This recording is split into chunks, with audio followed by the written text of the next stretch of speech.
Hello everyone, எல்லாரும் எப்படி இருக்கீங்க? இன்னைக்கு நம்ம பார்க்க போற சீன் ரொம்பவே அதிரடியா இருக்க போகுது. சன்சிட்டில ஆரம்பிக்குது. அங்க பிளாக் ஆர்மர் காப்ஸ்னு செம்ம ஸ்ட்ராங்கான ஆட்கள்லாம் நிக்கிறாங்க. ஒவ்வொருத்தனும் ஃபாஸ்ட் டிரான்செண்டன்ட் லெவல், அதுலயே வீக்கானவன் லெவல் 8லாம் பாத்துக்கோங்க.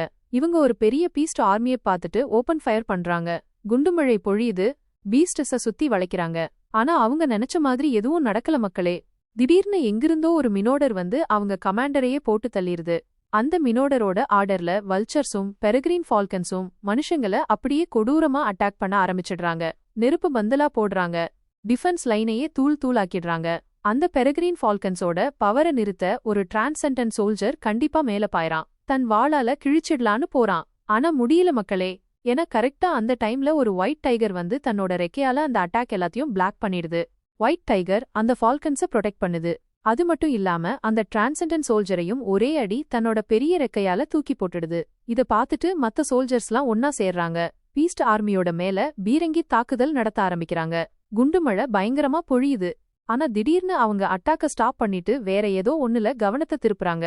ஏன்னா ஏதோ ஒண்ணு பயங்கர வேகமா அவங்க பக்கத்துல வந்து ஒரு ஏக்கர் மனுஷங்களை அப்படியே பச்சையா கடிச்சு தின்ன ஆரம்பிச்சிடுச்சு. பீஸ்ட் ஆர்மியில இருந்து ஒரு டைனோசர் குதிச்சு மனுஷங்க கிட்ட வந்து சுவத்துல ஏறி ஏறி அவங்கள பிடிச்சு சாப்பிடுது. ஒரு டைரனோசரஸ் ரெக்ஸ சமாளிக்கவே முடியாம திணறிட்டு இருக்கும்போது அங்க ஒரு ஹனிஃபாட் பேட்ஜர் வந்து தன்னோட கூர்மையான நகத்தால மனுஷங்களையெல்லாம் பதம் பார்த்துடுது. அந்த ஹனிஃபாட் பேட்ஜரை தடுக்க 2 சூப்பர் ஹியூமன்ஸ் அவங்க வாளோட வர்றாங்க. ஆனா அந்த ஹனிஃபாட் பேட்ஜர் கிட்ட எலக்ட்ரிக் ஷாக் வாங்கி அங்கேயே விழுந்துடுறாங்க. அந்த ஹனிஃபாட் பேட்ஜரை எவ்ளோ பவர்ஃபுல்லா மாறிடுச்சுன்னா தன்னோட மின்னல் வேகத்தாலையும் இடி மாதிரி ஷாக் கொடுக்கற பவராலையும் யாரையும் நொடியில கொன்னுடும். அது மட்டும் இல்லாம கோல்டன் மங்கியும் சும்மா இல்ல. தன்னோட தடியால அடிச்சு சூப்பர் ஹியூமன்ஸையெல்லாம் நிலைகுலைய வச்சிடுது. விண்டோவ்ஸ், ஜியான் ஸ்பைடர், ஜியான்ட் ஆன்ஸ்னு எல்லாமே போர்க்களத்துக்கு வந்து மனுஷங்களை அப்படியே காலடியில போட்டு மிதிச்சு நொறுக்குறாங்க. இப்போ பீஸ்ட் ஆர்மியை நிறுத்த ஹெவி ஆர்மரிஸ் கொண்டு வர்றாங்க. ஆனா அதை லான்ச் பண்றதுக்குள்ள வல்ச்சர்ஸ் வந்து அதையெல்லாம் அழிச்சிடுதுங்க. திடீர்னு போர்க்களத்துல ராட்சத பாம்புகள் வர ஆரம்பிக்குதுங்க. மனுஷங்களை ஒன்னா முழுங்க ஆரம்பிச்சிடுதுங்க. இந்த ஹாரிஃபையிங்கான சீனை பார்த்துட்டு நம்ம நாய் யுவான் அப்படியே அதிர்ச்சியில உறைஞ்சு போயிடுறான். அவன் கண் முன்னாடியே அவனோட யூனிட்ட ஃபீஸ்ட் சாப்பிட்டுட்டு இருக்கு. அப்போதான் பூல் டீமனோட கர்ஜனை கேட்டு நாய் யுவான் சுயநினைவுக்கு வர்றான். அந்த பூல் டீமனை பார்த்துட்டு பயங்கர கோபத்துல தன்னோட எனர்ஜி ஸ்வாட்டால அட்டாக் பண்ண போறான். ஆனா அந்த ஸ்வாட்ட பூல் டீமன் ஈஸியா தன்னோட கையாலேயே புடிச்சிடுது. நாய் யுவான தூக்கி எறிஞ்சிட்டு பூல் டீமன் சொல்லுது அதுவும் ஒரு உயிருள்ள ஜீவன், அதுக்கும் வலிக்கும். ஆனா மனுஷங்க புரிஞ்சுக்காம ஃபீஸ்ட்ஸ அட்டாக் பண்ணிட்டே இருக்காங்க. அவங்க மேல திரும்ப திரும்ப எக்ஸ்பிரிமெண்ட் பண்றாங்கன்னு சொல்லுது. பூல் டீமன் பயங்கரமா கத்துது. தன்னோட கர்ஜனையால எல்லா பீஸ்ட்ஸுக்கும் பவர் கொடுக்குது, என்கரேஜ் பண்ணுது. ஆனா மனுஷங்க எங்க திருந்த போறாங்க? அதனால தன்னோட வழக்கப்படி நாய் யுவான் மறுபடியும் பூல் டீமனை அட்டாக் பண்ண போறான். தன்னோட மோஸ்ட் பவர்ஃபுல் அட்டாக் டெசர்ட் கேலால அட்டாக் பண்றான். ஆனா இதுவும் மிஸ் ஆயிடுது. ஏன்னா பூல் டீமன் தன்னோட கிராவிட்டி மேனிபுலேஷனை ஆக்டிவேட் பண்ணி அந்த டெசர்ட் கேல் ஸ்கில்ல பூமியோட ஈர்ப்பு விசையால தரையில புதைச்சிடுது. இப்போ பூல் டீமனோட டர்ன் அட்டாக் பண்ண தன்னோட பேட்டில் ஆக்ஸால ஒரே வெட்டுல நாய் யுவானோட மெரிடியனை உடைச்சிடுது. இப்படி ஒரு அட்டாக்குக்கு பிறகும் அவன் உயிரோட இருந்ததே பெரிய விஷயம். அதே டைம்ல சன்சிட்டிக்குள்ள ஒரே கலேபரம் புடிச்சு ஒழிக்கிற விளையாட்டு நடந்துட்டு இருக்கு. ஆனா இது பீஸ்ட்ஸுக்கும் மனுஷங்களுக்கும் இடையில இல்ல, ஃபெடரேஷனுக்கும் சகுரா கண்ட்ரிக்கும் இடையில நடந்துட்டு இருக்கு. அங்க லூயிஷ் யாங்குக்கு ஒரோச்சி கிடைச்சிடுச்சு. ஃபியூச்சர்ல வர்ற 8 தலை பாம்பு கிடைச்சிடுச்சு. அவன் அந்த ஒரோச்சிய சகுரா கண்ட்ரிக்கு சீக்கிரமா கொண்டு போகணும்னு நினைக்கிறான். ஆனா ஃபெடரேஷன் குறுக்கால வந்து நிக்குது. ஏன்னா ஒரோச்சி மாதிரியான பாம்ப அவங்களே எடுத்துக்க ஆசைப்படுறாங்க. லூயிஷ் யாங்குக்கு ஃபெடரேஷன் கண்டிப்பா இப்படி ஏதாவது பண்ணுன்னு முன்னாடியே தெரியும். அதனால அவன் ஃபுல்லா ப்ரிப்பேர் ஆகி தன்னோட ஆட்களோட வந்திருக்கான். அவனோட ஆட்கள்ல எல்டர் யங் உஹோங்கோ இருக்காரு. அவரு கல்டிவேஷன்ல பயங்கர எக்ஸ்பர்ட். ஃபெடரேஷனும் சகுரா சிட்டியும் மோதிக்க போற நேரத்துல அங்க ஒரு எக்ஸ்ப்ளோஷன் நடக்குது. நாலாபுறமும் ஒரே புகை மண்டலம். அந்த புகைக்குள்ள இருந்து வேர்கள் வெளியில வந்து ஒரு ஏக்கர் மனுஷங்கள அப்படியே இழுத்துட்டு போகுது. சில பேரை அந்த மரத்தோட கிளைகளே கொன்னுடுது. இந்த சீனை பார்த்துட்டு எல்லாரும் ஷாகாகி நிக்கிறாங்க. அவங்க ஷாக்க இன்னும் அதிகப்படுத்துற மாதிரி அந்த புகைக்குள்ள இருந்து கியான் கீன் வெளியில வருது. தன்னோட அலைவீசும் காத்துல மறுபடியும் மனுஷங்களையெல்லாம் கட்டி போடுது. அதே டைம்ல கிஞ்சாவோவும் கோல்டன் ஆண்டும் வந்து சேர்ந்துடுறாங்க. பீஸ்ட் சார்மோட பவரை எல்லாருக்கும் காட்டுறாங்க.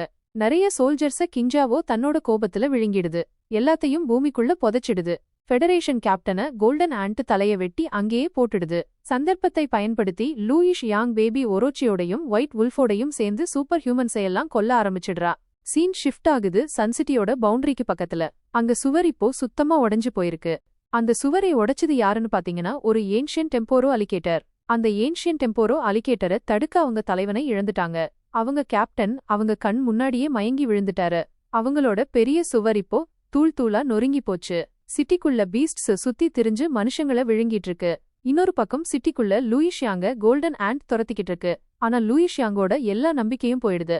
ஏன்னா சவுலிங் லூயிஷியாங்கையே அட்டாக் பண்ணிடுது. லூயிஷியாங்க காத்துல தூக்கி போட்டு எரிச்சிடுது. சாகர நேரத்துல லூயிஷியாங்கிட்ட சவுலிங் ஒரு விஷயம் சொல்லுது. அவங்க அப்பா ஜியூதே டெமோனிக் ட்ரீயாம். ஜியூவோட பீஸ்ட் ஆர்மிக்கு யார் தீங்கு பண்ண நினைச்சாலும் அவங்கள இப்படித்தான் கொன்னுடுவாளாம். சவுலிங் பேபி ஒரோச்சியையும் ஒயிட் வுல்ஃபையும் காப்பாத்தி கோல்டன் ஆண்ட் கிட்ட எல்லாரையும் கூட்டிட்டு சீக்கிரமா அங்கிருந்து போக சொல்லுது. ஏன்னா ஃபெடரேஷன் ஆர்மியோட ஒரு குரூப் சீக்கிரமா வரப்போகுதாம். சவுலிங் கூட மோத விரும்பாத சில சோல்ஜர்ஸ்லாம் வரப்போறாங்களாம். இந்த நியூஸ் கிடைச்சதும் பெரகிரீன் ஃபால்கன்ஸ் தன்னோட கூட்ட நாலாபுரமும் பரப்பிடுது. எல்லா பீஸ்ட்ஸும் காட்டுக்குள்ள பின்வாங்க ஆரம்பிச்சிடுதுங்க. ஆனா கிஞ்சாவோவுக்கு அது பிடிக்கல. அவன் சொல்றபடி எல்லா பீஸ்ட்ஸும் ஈஸியா சிட்டிய கைப்பற்றி இருக்கலாம். ஆனா சவுலிங்கோட ஆர்டருக்கு முன்னாடி அவனால எதுவும் பண்ண முடியல. அதனால எல்லா பீஸ்ட்ஸையும் மிஸ்டி மவுண்டனுக்கு திரும்ப போக விடுறான். ஆனா அந்த கோபத்துல சன் சிட்டிக்கு வெளியில மரங்களுக்கு இடையில ஒளிஞ்சிட்டு சன் சிட்டிய வாட்ச் பண்ணிட்டே இருக்கான். சவுலிங் சொன்ன மாதிரியே நடக்குது. ராட்சத பாண்டாக்கள்ல ஏறி சில நைட்ஸ் வர்றாங்க. அவங்க சாதாரண நைட்ஸ் இல்ல மக்களே. ஒவ்வொருத்தனும் செகண்ட் டிரான்சென்டன்ட் லெவல். அவங்க உடம்புக்குள்ள இருந்து பயங்கரமான ஆறா வெளியில வருது. அவங்கள பார்த்ததும் கிஞ்சாவோவுக்கு புரிஞ்சிடுச்சு. இவங்க கிட்ட மோதினா இப்பதைக்கு 100 விழுக்காடு காலிதான். கிஞ்சாவோ அங்கிருந்து அமைதியா தப்பிக்க முயற்சி பண்றான். இந்த முயற்சியில அவன் எனிமியோட ரேடார்ல மாட்டிக்கிறான். அந்த நைட்ஸுக்கு பக்கத்துல ஏதோ மூவ்மெண்ட் தெரிஞ்சதும் அந்த டைரக்ஷன்ல ஒரு நைட் ஜம்ப் பண்றான். அவனோட ஜம்போட இம்பாக்ட் எவ்ளோ பவர்ஃபுல்லா இருந்துச்சுன்னா சுத்தி இருந்த காடு புறா நாசமா போயிடுச்சு. ஆனா அந்த நைட்ஸுக்கு அந்த ஏரியாவுல எதுவும் கிடைக்கல. ஏன்னா கிஞ்சாவோ எப்படியோ ஒளிஞ்சு தப்பிச்சுட்டான். ஆனா இந்த ப்ராசஸ்ல அவன் ரொம்ப காயம்பட்டுட்டான். மத்த பக்கம் சன் சிட்டில எல்லா நைட்ஸும் கூடுறாங்க. பீஸ்ட் ஆர்மியோட ஆபத்த பத்தி டிஸ்கஸ் பண்றாங்க. மிஸ்டி மவுண்டனோட ஆபத்து உண்மையிலே ரொம்ப அதிகமாயிடுச்சு. சீக்கிரமா இந்த ஆபத்தை சமாளிக்கிறது ரொம்ப முக்கியமானதா மாறிடுச்சு.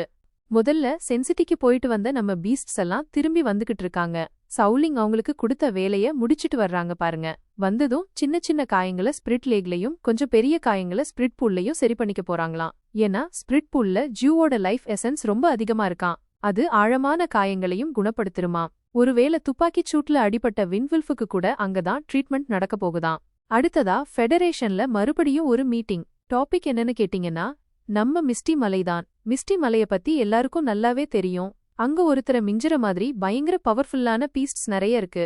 அதுங்களையெல்லாம் கண்ட்ரோல் பண்ற டெமோனிக் ட்ரீ இருக்கே, அது வேற லெவல். அதனால ஹியூமானிட்டிக்கு அதுகிட்ட இருந்துதான் எப்பவும் பெரிய தொல்லை. ஆனா அந்த டெமோனிக் ட்ரீ கூட ஒரு அக்ரிமெண்ட் போட்டதுனால அந்த பயம் கொஞ்ச நாளைக்கு தள்ளி போயிருக்குன்னு சொல்லலாம். லேட்டஸ்டா நம்ம சகுரா கண்ட்ரி இருக்காங்களே, அவங்க மிஸ்டி மலையில ஏதோ சந்தேகமான வேலை பண்ணிருக்காங்க. அங்க போய் சின்ன சின்ன பீஸ்ட் குட்டிகளை திருடிட்டு வந்துட்டாங்களாம். இந்த ரீசன்ட் ஆக்டிவிட்டிஸ பத்தி தான் ஃபெடரேஷன் மீட்டிங்ல டிஸ்கஸ் பண்ணிக்கிட்டு இருக்காங்க. எல்லா எவிடன்ஸையும் பார்த்தா சகுரா நாடு தான் ஃபீஸ்ட் ஆர்மியை தூண்டி விட்டதுன்னு தெரியுது. அவங்க பண்ணின வேலைனால தான் சென்சிட்டி மேல இப்போ ரீசெண்டா அட்டாக் நடந்திருக்கு. இந்த தடவை சகுரா கண்ட்ரி ரொம்ப ஓவரா பண்ணிட்டாங்கன்னு தான் சொல்லணும். அவங்க ஃபீஸ்ட் ஆர்மிக்கும் ஃபெடரேஷனுக்கும் நடுவுல ஒரு வார் வரணும்னு நினைக்கிறாங்க போல. அவங்க காரணமாதான் நை யுவான் கூட இறந்து போயிட்டான். மீட்டிங்ல எல்லாரும் ஒத்துக்கிட்டு ஒரு முடிவு எடுக்கறாங்க.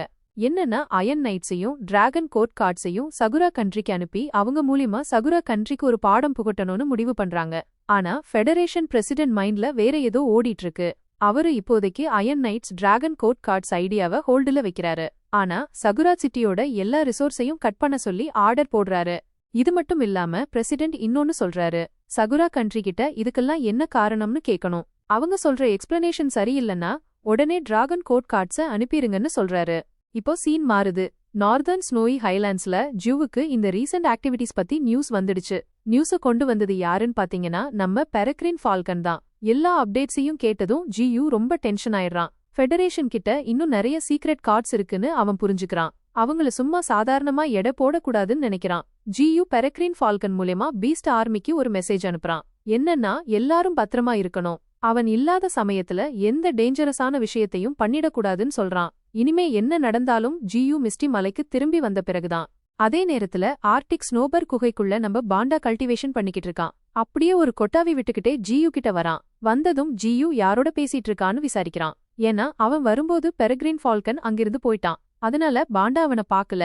பாண்டா பேசுறத கண்டுக்காத ஜியூ சீரியஸா ஒரு கேள்வி கேக்குறான். டைம் வரும்போது பாண்டா அவனோட சொந்த இனத்துக்காக அவனோட பிரதர்ஸோட சண்டை போட முடியுமா? அப்படி இல்லன்னா நேருக்கு நேர் வந்தா என்ன பண்ணுவான்? அதுக்கு பாண்டா சொல்றான், அவனோட பிரதர்ஸ யாராலையும் கண்ட்ரோல் பண்ண முடியாது. அவங்க யார் நல்லா நடந்துக்கிறாங்களோ அவங்க கூடத்தான் இருப்பாங்களாம். அவன் ஃபெடரேஷன்ல இருந்து தப்பிச்சு வரும்போது அவனோட பிரதர்ஸ கூட்டிட்டு வரணும்னு நினைச்சானா. ஆனா அவங்க வரமாட்டேன்னு சொல்லிட்டாங்களாம். ஏன்னா அவங்களுக்கு ஓடி ஒளிஞ்சு வாழ்ற வாழ்க்கை வேணாம், ரெஸ்ட் எடுக்கிற வாழ்க்கை தான் வேணுமா. அவனோட பிரதர்ஸ பத்தி கொஞ்ச நேரம் பேசிட்டு பாண்டா அப்படியே சோம்பேறித்தனமா நான் ஒருவேளை தூங்க போறேன்னு சொல்லிட்டு மறுபடியும் குகைக்குள்ள வெள்ளப்பாம்பு கிட்ட போய் தூங்க போயிடுறான். பாண்டாக்கள் ஒரு விதமான கரடிங்க தான். உலகத்துல பாண்டாக்கள் அவங்களோட ஸ்ட்ரென்த்துக்காக ரொம்ப ஃபேமஸ். அவங்கள சும்மா எடை போடக்கூடாது. ஜியு யோசிக்கிறான் அவனு ஒரு பயங்கரமான ஃபோர்ஸ் ரெடி பண்ணணும்னு. அந்த ஃபோர்ஸை ரெடி பண்ண அவனுக்கு ஸ்பிரிச்சுவல் ஸ்டோன் மைன்ஸ் தேவைப்படுது. அந்த ஸ்பிரிச்சுவல் ஸ்டோன் மைன்ஸை கண்டுபிடிக்கிற வேலைய அவன் பாண்டா கிட்ட ஒப்படைக்கிறான். ஆனா முதல்ல அவன் அந்த தூங்கிட்டு இருக்கிற பாண்டாவை எழுப்பணும். அடேங்கப்பா, பயங்கரமா சாட்ட சொடுக்கிற சத்தம் கேக்குது பாருங்க. ஒருவித ஹனி பேட்ஜர் மாதிரி பாண்டா கத்திக்கிட்டு இருக்கான். ஆனா இந்த டெக்னிக் வேலை செய்யுது. பாண்டா எந்திரிக்கிறான், அவனோட வேலைய பார்க்க ஆரம்பிக்கிறான். இப்போ சீன் மாறுது. கடலுக்குள்ள ஒரு வேகமான டிரான்சென்டென்டல் பீஸ்ட் ப்ளூ வேல் ரொம்ப ரிலாக்ஸா நீந்திக்கிட்டு இருக்கு. ஆனா திடீர்னு கடல் அப்படியே அமைதியாயிடுச்சு. ஏதோ ஒரு பெரிய வேட்டையாடி அதை கவனிச்சுக்கிட்டு இருக்கிற மாதிரி இருக்கு. கொஞ்ச நேரத்துல நாலா பக்கமும் ப்ளூ வேலை டென்டக்கிள் சூழ்ந்துக்குது. ஆழ்கடல்ல இருந்து ஒரு ராட்சசமான ஆக்டோபஸ் வெளியே வருது. வந்து அந்த ப்ளூ வேலை அப்படியே முழுங்கிடுச்சு. இந்த ஜியாண்ட் ஆக்டோபஸ் சாதாரண ஆக்டோபஸ் இல்ல, இது ஆக்டோபஸ் கிங், தேர்ட் டிரான்சென்டென்டல் ஆர்டர்ல இருக்கிற ஒரு பீஸ்ட். பவர்ல ஒருவேளை நம்ம ஜியூவுக்கு ஈக்குவலா இருக்கலாம். இந்த சம்பவம்லாம் கோஸ்டல் ஏரியா பக்கத்துல தான் நடந்துகிட்டு இருக்கு. அங்கதான் ஜியூவும் டென்ட் போட்டிருக்கான். ஜி.யூ இந்த கடல் சம்பவத்தை எல்லாம் தெரியாம அவனோட ஸ்டேட்டஸ் விண்டோவை செக் பண்ணிக்கிட்டு இருக்கான். அவன் கல்டிவேஷன் பண்ணி பீஸ்ட்ஸை எல்லாம் கொன்னு 42 மில்லியன் எவல்யூஷன் பாயிண்ட் சேகரிச்சிட்டான். அவனோட சூப்பர் ரீஜெனரேஷன் ஸ்கில் இப்போ லெவல் 3க்கு வந்துடுச்சு. அது கூடவே seat of vitality, earth manipulation skill, willow wind blades, hallucinogenic skill, blood covenant skill, mist fog மாதிரியான ஸ்கில்ஸும் லெவல் 3க்கு வந்துடுச்சு. அவனோட ட்ரீ பார்ட்ஸ்ல பிரான்சிஸ் லெவல் 4க்கு போயிடுச்சு. ரூட்ஸ் இன்னும் லெவல் 3ல தான் இருக்கு. ஆனா ரூட் ஸ்பெஷலைசேஷன் மாதிரியான ஸ்பெஷல் ஸ்கில்ஸ் கிடைச்சிருக்கு. அதனால அவன் ஒரு மிசைல் இம்பாக்ட கூட தாங்க முடியுமா. ஜூவோட மத்த எலிமெண்டல் ஸ்கில்ஸ் இருக்குல்ல, பனிப்புயல், மர டிராகன், தீப்பிழம்பு, இறகு, அதெல்லாம் இன்னும் லெவல் 1ல தான் இருக்கு. அதனால ஜியு 40,000 எவல்யூஷன் பாயிண்ட்ஸ செலவழிச்சு பனிப்புயல லெவல் 3க்கு அப்கிரேட் பண்ணிக்கிறான். அப்புறம் 5 மில்லியன் எவல்யூஷன் பாயிண்ட்ஸ செலவழிச்சு மர டிராகனை லெவல் 3க்கு அப்கிரேட் பண்ண ஆரம்பிக்கிறான். ஆனா அந்த மர டிராகனை அப்கிரேட் பண்றது ரொம்ப பெயின்ஃபுல்லா இருக்கு. அதனால ஜியு பயங்கரமா கத்துறான். அவனோட பிரான்சஸ் எல்லாம் காத்துல படபடக்குது. அப்கிரேடேஷன் முடியிற சமயத்துல அவனோட பாடியில இருந்து பயங்கரமான ஸ்பிரிச்சுவல் எனர்ஜி வெளியே வருது. அது வானை தொட்டு நாலா பக்கமும் பரவுது. ஜியோட பாடியில இருந்து பயங்கரமான ஸ்பிரிச்சுவல் எனர்ஜி வெளியே வர்றதுனால அவன் ஒரு மேக்னெட் மாதிரி ஆயிடுறான். ஒரு பவர்ஃபுல்லான கிரியேச்சர்ஸ அவன் பக்கம் இழுக்கிற மேக்னெட். அந்த பவர்ஃபுல் சோர்ஸ்ல இருந்து அட்ராக்ட் ஆகி கடலுக்குள்ள இருந்து ஒரு பவர்ஃபுல்லான ஓர்கா ஜியு மேல பாயுது. அந்த ஓர்கா செகண்ட் டிரான்சென்டென்டல் லெவல்ல இருக்கு. ஜியூவ சாப்பிட்டு அவனோட ஸ்பிரிச்சுவல் எனர்ஜிய தனக்குள்ள எடுத்துக்கலான்னு நினைக்குது. ஆனா அந்த ஓர்கா ஏதாவது பண்றதுக்குள்ள ஜியூ அவனோட லெவல் 4 பிரான்சஸ்ல இருந்து ஃப்ரோசன் எர்த் ஸ்கில்ல ஆக்டிவேட் பண்றான். அதனால அவனோட பிரான்சஸ் கடல் தண்ணிய தொட்டதும் அந்த கோஸ்டல் ஏரியா ஃபுல்லா தண்ணி உறைஞ்சு போயிடுது. அந்த தண்ணியோட அந்த ஓர்காவும் உறைஞ்சு போயிடுது. அந்த ஓர்கா கதை முடிஞ்சதும் கடலுக்குள்ள இருந்து ஒரு ஸ்வாட்ஃபிஷ் ஜியூ மேல அட்டாக் பண்ண வருது. ஆனா ஜியூவோட லெவல் 3 பிரான்சஸ் அத நடுவுலயே தடுத்து நிறுத்தி 2ஆ கிழிச்சு போட்டுடுது. அந்த ஓர்காவையும் ஸ்வாட்ஃபிஷையும் கொன்னதுக்கு ஜியூவுக்கு 2 லட்சம் எவல்யூஷன் பாயிண்ட்ஸ் கிடைக்குது. ஆனா இவ்ளோ பாயிண்ட்ஸ் கிடைச்சும் ஜியூ சந்தோஷமா இல்ல. அவனோட பார்வை ஃபுல்லா கடலை நோக்கியே இருக்கு. எவ்வளவு நேரம் கேமோஃப்ளாஜ் யூஸ் பண்ணுவ, வெளியே வா, வந்து என்னோட சண்டை போடுன்னு ஜியூ கத்துறான். கத்துனதும் கடலுக்குள்ள இருந்து ஒரு ராட்சச ஆக்டோபஸ் வெளியே வருது. அது கலர் மாத்தி ஜியூ பக்கத்துல ஒளிஞ்சிருந்ததுன்னு இப்பதான் தெரியுது. ஒருவேளை சரியான சான்ஸுக்காக வெயிட் பண்ணிட்டு இருந்திருக்கலாம். ஜியூவும் அந்த ஆக்டோபஸும் 2 பேருமே தேர்ட் டிரான்சென்டென்டல் ஆர்டர்ல இருக்காங்க. இப்போ அவங்க 2 பேரும் மோதிக்க போறாங்க. ஜியூ முதல் தடவையா ஒரு கடல் ஓவர்லாடோட சண்டை போட போறோம்னு சந்தோஷப்பட்டுட்டு இருக்கான். ஆனா அந்த ஆக்டோபஸ் தன்னோட வாயை திறந்து ஜியூ மேல பாயுது. அந்த ஆக்டோபஸோட வாய் பாக்குறதுக்கே பயங்கரமா இருக்கு. அதோட வாய்க்குள்ள ஆயிரக்கணக்கான பாய்சன் ஃபில் பண்ணின பற்கள் இருக்கு. ஜியூ உடனே தன்னோட ரூட்ஸ அன்லீஷ் பண்றான். தன்னோட பாம்பு மாதிரி இருக்கிற ரூட்ஸால அந்த ஆக்டோபஸை பிடிக்க ஆரம்பிக்கிறான். ஆனா அந்த ஆக்டோபஸ் ரொம்ப வழுக்கிற மாதிரி இருக்கு. அதுவும் இல்லாம அதோட சைஸ் ஜியூவை விட 3 மடங்கு பெருசு. அந்த ஆக்டோபஸ்க்கு 8 கால் இருக்கு. ஒவ்வொரு கால்லையும் கோடிக்கணக்கான சக்ஷன் கப்ஸ் இருக்கு. அந்த சக்ஷன் கப்ஸ் மூலமா ஆக்டோபஸ் ஜியூவோட ஸ்பிரிச்சுவல் எனர்ஜிய அப்சார்ப் பண்ண ஆரம்பிக்குது. ஜியூவை மெல்ல மெல்ல இருக்க ஆரம்பிக்குது. அதோட எஃபெக்ட ஜியூ உடனே ஃபீல் பண்றான். ஜியூவோட பாடியில இருந்து கண்டினியூஸா ஸ்பிரிச்சுவல் எனர்ஜி போய்கிட்டு இருக்கு. ஜியூ ரொம்ப வீக்கா ஃபீல் பண்றான். இப்படியே போனா உண்மையாலுமே அந்த ஆக்டோபஸ் அவனை முழுங்கிடும். ஜியூ உடனே அவனோட பிரான்சஸ்ல இருந்து வில்லோவின் பிளேட்ஸ ஆக்டிவேட் பண்றான். ஆக்டோபஸோட டென்டிகிள்ஸ வெட்ட ஆரம்பிக்கிறான். ஆக்டோபஸோட பீடியில இருந்து தன்னை விடுவிச்சுக்க ட்ரை பண்றான். ஆனாலும் ஆக்டோபஸ் எப்படியோ ஜியூவை முழுங்கிடுது. தன்னோட ஷார்ப்பான பற்களால ஜியூவை கடிச்சு மெல்ல ஆரம்பிக்குது. இந்த ப்ராசஸ ஜியூ ரொம்ப நேரம் கண்டினியூ பண்ண முடியாது. அவன் யாருக்கும் இரையாக இருக்க மாட்டான். ஜியூ உடனே அவனோட ஃபயர் எலிமெண்ட்டை யூஸ் பண்றான். எக்ஸ்ப்ளோசிவ் பிளேட்ஸ் மூலமா வெடிச்சு ஆக்டோபஸோட வாயை கிழிச்சு காயப்படுத்தி வெளியே வர்றான். உடனே மீட்டியோரைட் ஷவரை ஆக்டிவேட் பண்ணிடுறான். கொஞ்ச நேரத்துல வானத்துல சின்ன சின்ன தீப்பந்துகள் அதிகமாக ஆரம்பிக்குது. பூமியில விழுந்து பெரிய டேமேஜ் பண்ண ரெடி ஆகுது. இன்னொரு பக்கம் லூவோ கிங்டம்ல அலர்ட் இஷ்யூ பண்ணிடுறாங்க. அவங்களோட சர்வேயிங் கம்ப்யூட்டர்ஸ் திரும்ப திரும்ப வார்னிங் கொடுத்துக்கிட்டே இருக்கு. லூவோ கிங்டத்தோட மானிட்டரிங் ஆஃபீஸ் ஃபுல்லா ஷாக்ல உறைஞ்சு போயிருக்கு. ஏன்னா அவங்க டேட்டா படி 2 ராட்சசமான பயங்கர பவர்ஃபுல்லான பீஸ்ட்ஸ் ஒன்னோட ஒன்னு மோதிட்டு இருக்கு. அவங்க சேட்டலைட் வியூவை ஆன் பண்ணி பார்த்தா ரிசல்ட்ட பார்த்து அவங்க வாயடைச்சு போயிட்டாங்க. ஹியூமன்ஸ் மத்தியில கெட்ட பேரு எடுத்திருந்த ஃபெடரேஷனோட பெரிய எதிரியான டெமோனிக் ட்ரீ ஏதோ ஒரு விதத்துல அவங்க ஏரியாவுக்கு வந்து ஒரு ராட்சச ஆக்டோபஸோட சண்டை போட்டுட்டு இருக்கு. அந்த 2 பீஸ்டோட சண்டையில இருந்து அவ்வளோ ஸ்பிரிச்சுவல் எனர்ஜி வெளியே வந்துகிட்டு இருக்கு. சேட்டலைட் கூட அடிக்கடி பழுதடைஞ்சிட்டு இருக்கு.